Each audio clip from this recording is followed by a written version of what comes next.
Dans son journal daté du 24 octobre 1904, le célèbre auteur de Poil de carotte, Jules Renard, écrivait « Le féminisme, c'est de ne pas compter sur le prince charmant. » Mais quel sens de la maxime? Car oui, le prince charmant, c'est bien ce personnage qui, dans chaque conte, est censé tout résoudre d'un coup d'épée ou d'un doux baiser. Mais soyons honnêtes, à force d'attendre ce bonhomme parfait, n'aurait-il pas fini par nous courir sur le haricot? Parce qu'il faut bien le dire, ce stéréotype d'idéal masculin, hérité de la littérature courtoise du XIIe siècle, où un chevalier venait sauver sa gente dame, ça sent un peu la naphtaline. Bienvenue dans ce nouvel épisode des Contes de la queue du lézard. Je suis Wilfried et je suis ravi de vous retrouver. Tout comme le lézard, le conte semble toujours nous échapper, ne laissant derrière lui que sa queue. Mais cette fois, ce n'est pas tant le récit qui nous filera entre les doigts, mais plutôt le sens des expressions que nous utilisons chaque jour sans toujours en saisir l'origine. Aujourd'hui, mettez vos baskets, parce qu'on va explorer l'expression « courir sur le haricot » et qui de mieux que l'agaçant prince charmant pour nous figurer le sens de cette formule. L'expression « me courir sur le haricot », aujourd'hui synonyme de quelqu'un qui nous irrite ou nous exaspère, est en réalité beaucoup moins littérale qu'on ne le pense.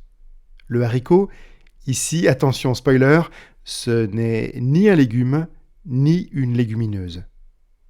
Le haricot désigne tout simplement le gros orteil en argot. Et le verbe courir, utilisé dès le XIXe siècle dans cette acception, signifiait importuner. En gros, c'est l'image d'une personne tellement pénible qu'elle semble vous piétiner, d'abord les pieds, puis les nerfs. Le verbe haricoter au début du XIXe siècle signifiait d'ailleurs importuner lui aussi. Courir sur le haricot ou casser les pieds, casser les queues, me les hacher menu, les quatre expressions sont finalement assez proches. Alors, dans nos chers contes de fées, qui d'autre que le prince charmant pour jouer ce rôle d'importun au sourire figé? Le pauvre gars passe son temps à harceler les princesses à coups de « je vais te sauver », alors qu'on sait très bien que la plupart d'entre elles pourraient parfaitement se débrouiller seules.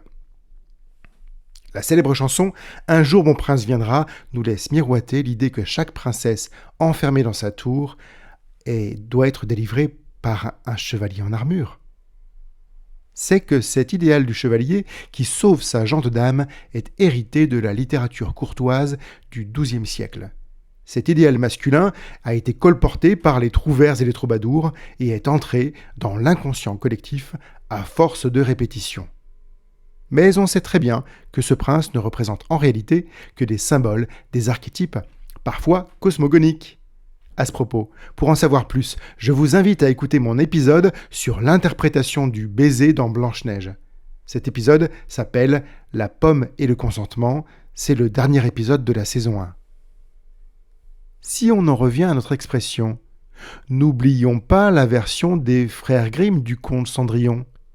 Une des méchantes belles-sœurs de Cendrillon, tellement désespérée et envieuse, souhaitant mettre la main sur ce fameux prince, va jusqu'à se couper un orteil, son haricot en somme, pour faire entrer son gros pied dans la petite pantoufle de verre. Autant vous dire que pour elle, le prince charmant lui court littéralement sur le gros haricot. Alors, la prochaine fois que vous entendez parler de ce cher prince, rappelez-vous que parfois, il ferait mieux de rester loin de nos haricots pour ne pas nous courir.